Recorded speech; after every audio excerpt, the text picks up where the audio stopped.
What you're about to learn now in this 10-minute video is what took me at least 1 year of research to figure out. Now, I've been creating content for about 13 months now, and within this time, I've been trying to figure out how to create a business out of this, and I've been doing research about it this entire time, and even years before that when I was first learning how to code. And after all this time, I'm confident enough to make a video about this to explain what I think is the perfect business model for me and possibly for you as well. So please pay attention.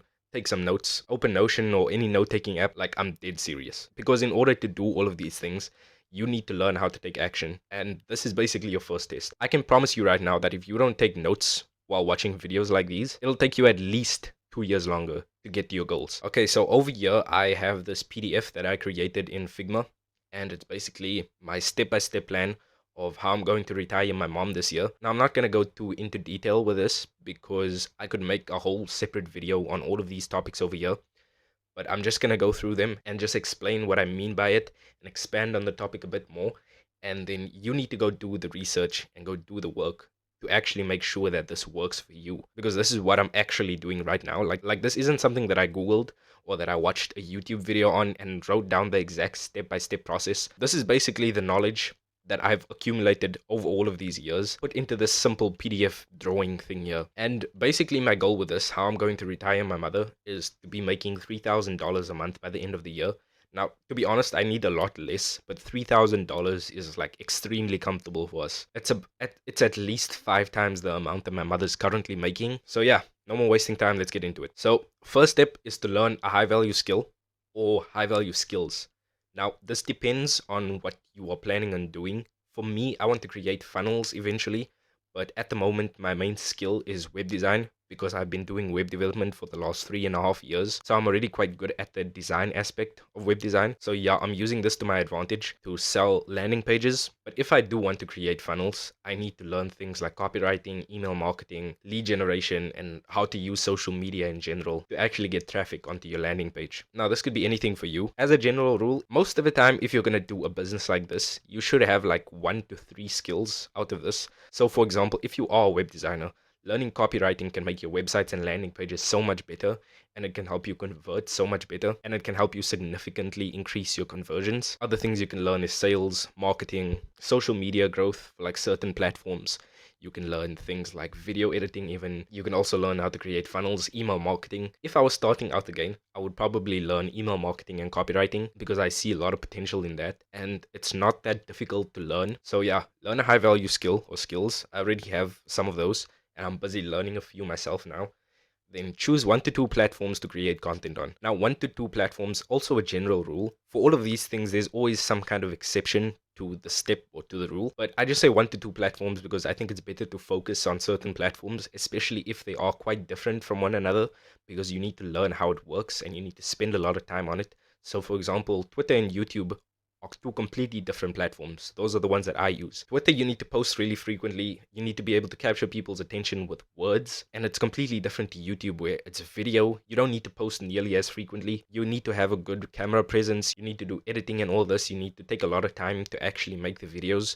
Whereas with a tweet, it just takes a few seconds if you want to. But on the other hand, if you do things like shorts or like TikToks, and reels, then you could do 3 platforms because it's basically the same content. You could record and edit the same video and then just post it on YouTube, Instagram, and TikTok. So you just need to think for yourself about this. But I think most of the time posting content on less platforms is better, and a lot of successful creators also generally agree with this advice. Next is to build an audience of people that will buy your product or service. Now, this is exactly what it says. On these platforms, let's say Twitter and YouTube, for example, you need to build an audience of people that'll actually buy your products or services eventually. Now, at first, you of course need to give away a lot of things for free, a lot of information and things, and you need to give a lot more than you actually ask for. And to do this part, you also need to choose a niche. Now, a niche is basically just trying to narrow your focus to a certain type of person or to a certain topic. So for me, I'm targeting creators to create funnels and landing pages for them. Like, it could be anything else, like fitness influencers.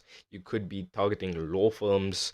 You could be targeting psychiatrists or chiropractors or something. And if you are struggling to choose one, think of something that you actually enjoy, a topic that you could talk about for hours on end with someone, or just choose something that you already have experience or some kind of knowledge in, or a combination of both, which is even better.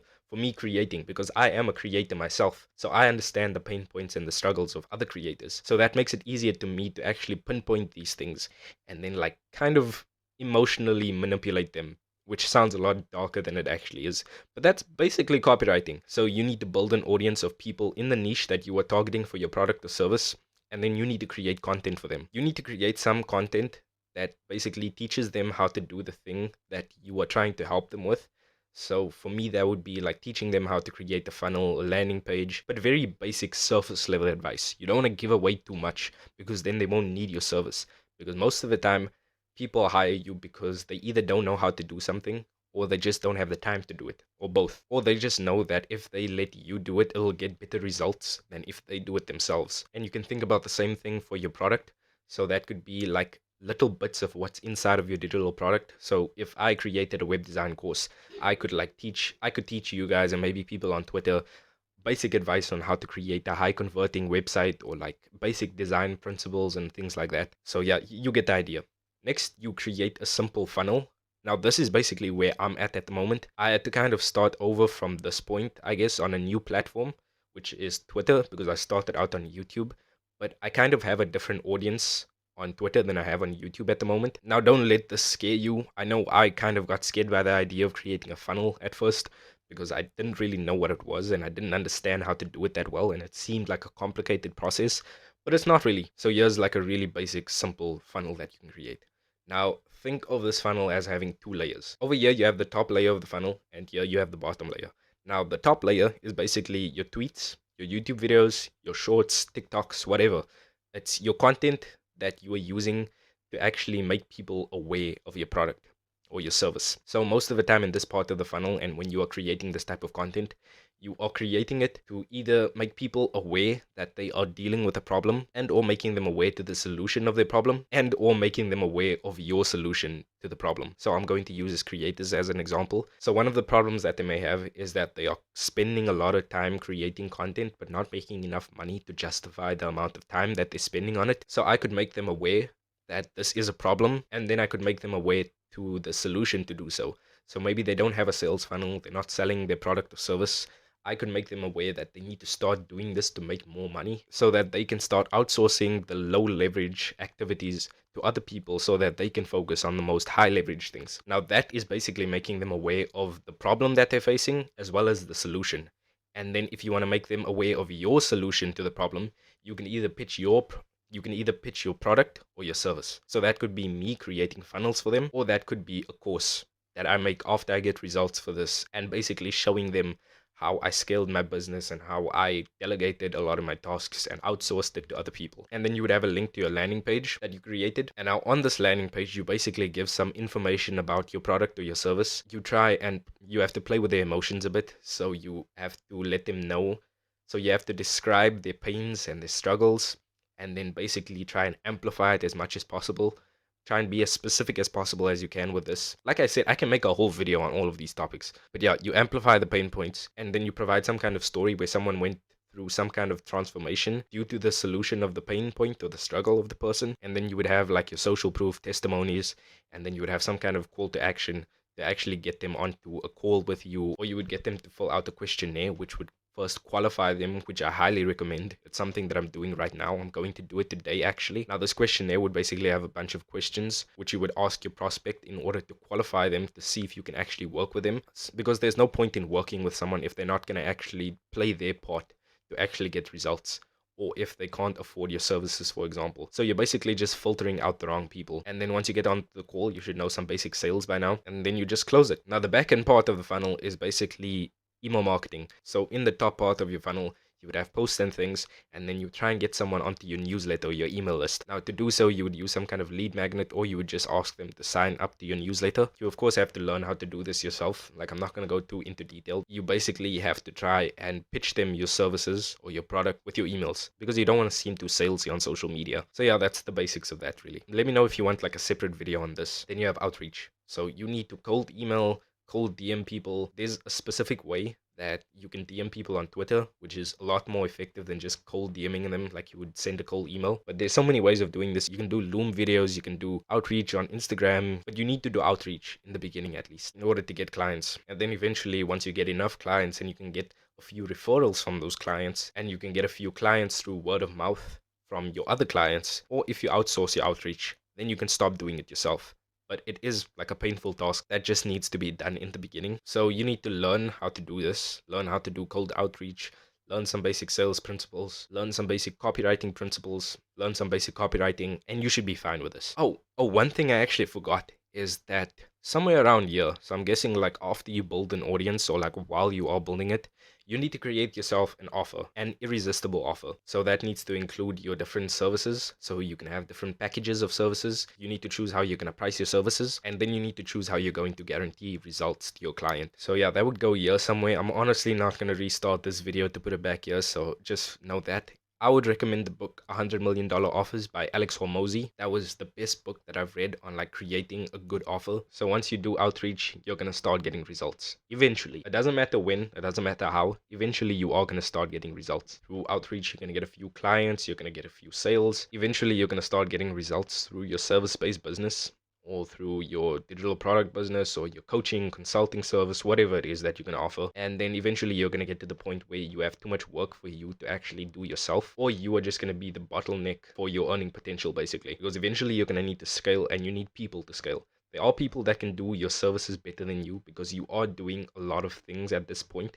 So you need to hire people that are professionals at this, that's main focus is this, basically, that can do this better for you so that you can focus on the more high leverage activities that'll actually help you scale the business and grow it more. So you need to outsource your work by creating some kind of agency if you have a service-based business. And then once you've done all of this, once you've created a successful business that can scale, you can start to teach people how to get the same results with a digital product or like a membership or something, or through coaching. It doesn't really matter. I think everybody that starts some kind of online business and goes through this process should teach other people that were in the position that they were how to get the same results that they did. I think the world would be such a better place if more people decided to do this.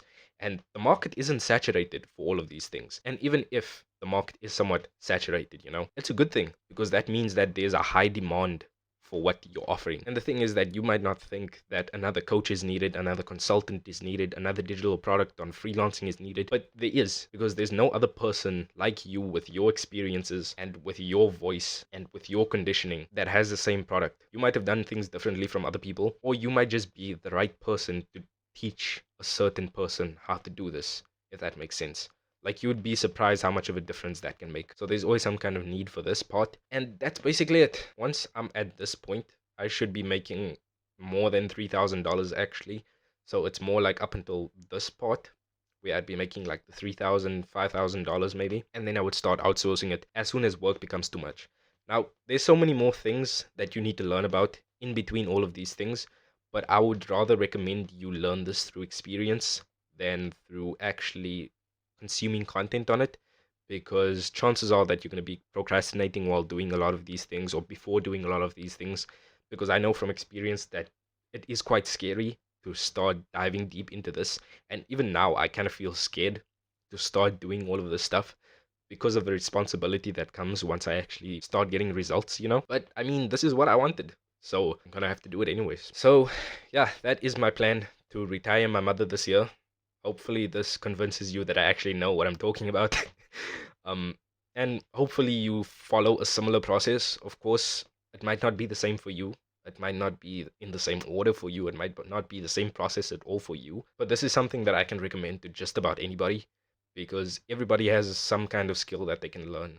Anybody can try and learn to sell things to people. Anybody can create digital product or service or some kind of coaching or consulting offer to offer different people. This is going to be the year, guys. This is going to be the year. So yeah, I hope you like the video. This is probably one of my favorite videos that I made so far. So leave a like and subscribe if you want to see more videos from me and actually see me execute on all these things. And you will see me in the next video.